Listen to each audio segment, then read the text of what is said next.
miks Maris nutab? Arvake ära, miks Maris nutab. Tänulikkusest.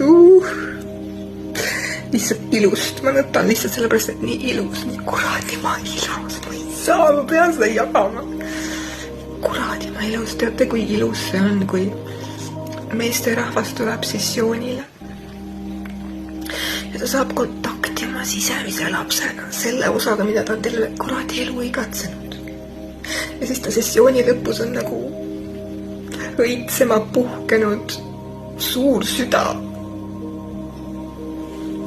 See on ilu, see on minu jaoks on see ilu.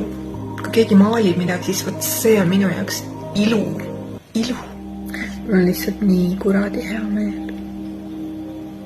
Hingede üle. Ei ole vahet, kas sa oled mees või naine.